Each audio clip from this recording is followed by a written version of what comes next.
বন্ধুরা, আশা করি তোমরা সকলে ভালো আছো। তোমার চ্যানেলে তোমাদের সবাইকে স্বাগতম। তো স্বাভাবিকভাবে সামনেই আসতে চলেছে আমাদের মাধ্যমিক পরীক্ষা, এবং মাধ্যমিক পরীক্ষা আসা মানেই বিশেষত দুর্বল ছাত্রছাত্রীর অঙ্ক নিয়ে এক বিরাট বড় টেনশন।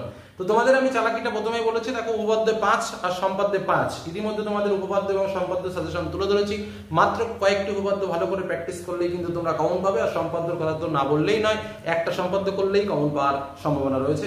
এবং যে বিষয়ে তোমাদের এর আগেও জানিয়েছি, আবারও বলছি, এই ভিডিও ডেসক্রিপশন বক্সে লিঙ্ক দেওয়া থাকবে, সেখান থেকে তোমরা উপপাদ্য এবং সম্পাদ্যের সাজেশনগুলো দেখে নিতে পারো। তাছাড়াও তোমাদের জন্য বীজগণিত, পাটিগণিত থেকেও ইম্পর্টেন্ট অঙ্কগুলো শেয়ার করেছি, এবং অন্যান্য বিষয়গুলো থেকেও তুলে ধরবো, যে বিষয়গুলো ভালো করে প্র্যাকটিস করলে কিন্তু কোনো রকম সমস্যা হওয়ার কথা নয়। শুধু 5 নম্বর কেন, 80%-এর উপরে নর্মালি কিন্তু ক্যারি করা যায়। শুধুমাত্র যে অল্প অল্প কিছু পরিমাণ অঙ্ক বা উপপাদ্য বা সম্পাদ্য তোমাদের সামনে তুলে ধরেছি, সেগুলো করার জন্য আজকের আলোচনাটায় আমরা যে বিষয় নিয়ে আলোচনা করব সেটা হচ্ছে প্রয়োগ।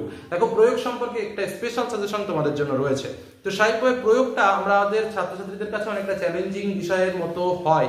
অনেকে প্রয়োগ আগে থেকেই ভেবে রাখে যে আমি প্রয়োগ করব না, কিন্তু দেখো, প্রয়োগটা যে খুব বেশি টাফ ব্যাপার, খুব বেশি কঠিন ব্যাপার সেটা কিন্তু নয়। হ্যাঁ, বিষয়টা একটা আছে যে প্রয়োগ উপপাদ্যের মতো নয় বা সম্পাদ্যের মতো নয়, যে 4টে বা 5টা উপপাদ্য পড়লে আমি একটা শিওর কমন পেয়ে গেলাম, সম্পাদ্য একটা প্র্যাকটিস করলে আমি একটা কমন পেয়ে গেলাম। উপপাদ্যটার ক্ষেত্রে কি হয় না, সেখানে ওই 3-4টে পড়লে মোটামুটি কমন হয় না, তবে 7-8টা পড়লে কিন্তু তোমাদের কমন হওয়ার সম্ভাবনা রয়েছে। এবং এর বিগত বছরগুলোতে আমরা যে উপপাদ্য, যে সম্পাদ্য, যে প্রয়োগ তোমাদের সামনে তুলে ধরেছিলাম, তার মধ্যে থেকে হুবহু কিন্তু কমন এসছে। তো এবারও তোমাদের জন্য স্পেশাল কিছু প্রয়োগ শেয়ার করব, যে প্রয়োগগুলো পড়লে কিন্তু তোমরা ভালোভাবেই পরীক্ষাতে কমপ্লিট করতে পারবে।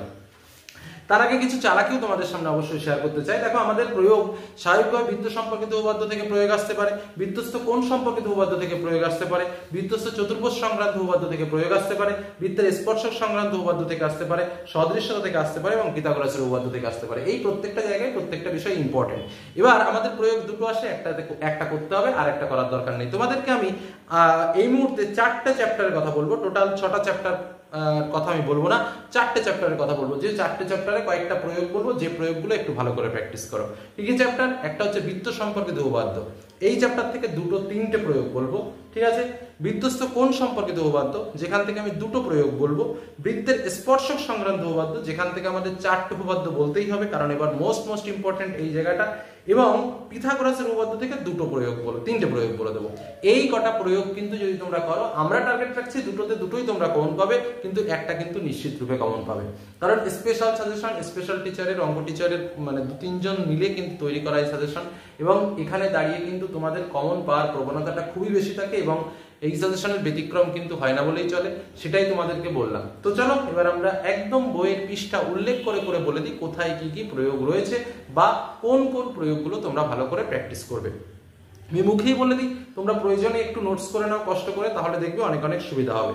প্রথম হচ্ছে বৃত্ত সম্পর্কিত উপপাদ্য থেকে বলছি, যেটা হচ্ছে প্রয়োগ 10। তোমরা তোমাদের বইয়ের পৃষ্ঠা নম্বর 63 পৃষ্ঠায়, আবার বলছি প্রয়োগ 10, যেটা তোমাদের বইয়ের পৃষ্ঠা নম্বর 63 পৃষ্ঠাতে পেয়ে যাবে।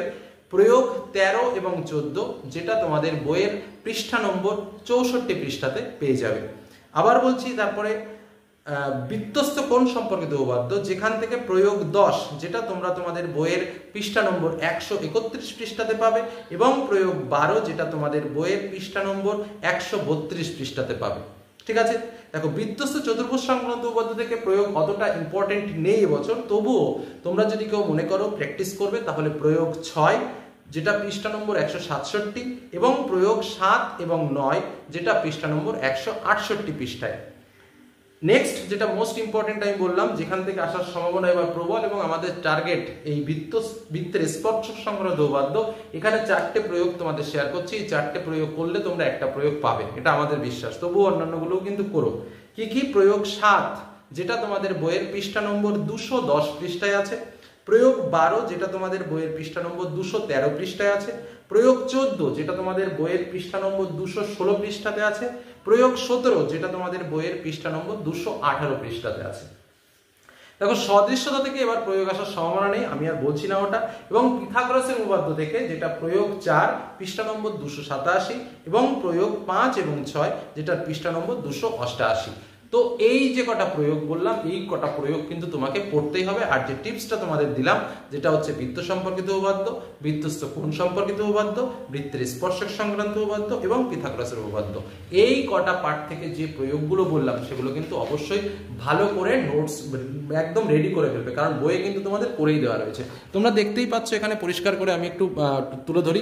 বৃত্ত সম্পর্কিত উপপাদ্য, যেটা প্রয়োগ 10 পেজ নম্বর 63, তারপরে প্রয়োগ 13-14, যেটা পেজ নম্বর 64, বৃত্তস্থ কোণ সম্পর্কিত উপপাদ্য থেকে, যেটা প্রয়োগ 10 পেজ নম্বর 131, প্রয়োগ 12 পেজ নম্বর 132।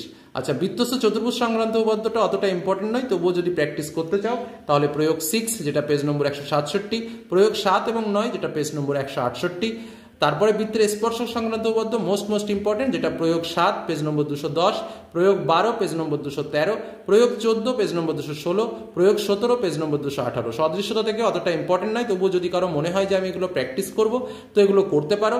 এবং পিথাগোরাসের উপপাদ্য থেকে দুটো প্রয়োগ বলেছি, যেটা হচ্ছে প্রয়োগ 4, যেটা পৃষ্ঠা নম্বর 287, এবং প্রয়োগ 5 এবং 6, যেটা পৃষ্ঠা নম্বর 288।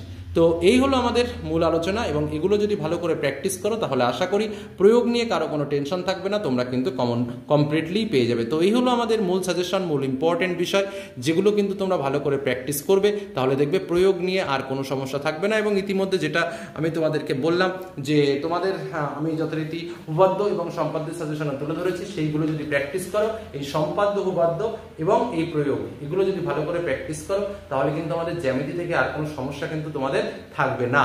তবে হ্যাঁ, কোষে দেখি শেষে প্রত্যেকটার ক্ষেত্রে যে এমসিকিউ টাইপের প্রশ্নগুলো রয়েছে, সেই এমসিকিউ টাইপের প্রশ্নগুলো বা শর্ট টাইপের প্রশ্নগুলো বই থেকে একটু ভালো করে প্র্যাকটিস করো, তাহলে দেখবে আমাদের যে এমসিকিউতে প্রশ্ন আসে, 2 মার্কসের কিছু কিছু প্রশ্ন আসে, তো সত্য মিথ্যা দিয়ে প্রশ্ন আসে, তো এই যে শর্ট টাইপের প্রশ্নগুলো আছে সেগুলো কিন্তু তোমরা পরীক্ষাতে পেয়ে যাবে। তো এটুকু বলে আজকের আলোচনা শেষ করলাম। সকলে ভালো থেকো, সুস্থ থেকো, সাবধানে থেকো, আর তার থেকে বড় কথা, যেগুলো আমি তোমাদের বলছি সেই কাজগুলো ভালো করে করো, এবং সেগুলো অবশ্যই ফাইনাল পরীক্ষার জন্য কিন্তু প্র্যাকটিস করে রেখো। ওকে, তো আজকের মধ্যে এখানেই শেষ করছি।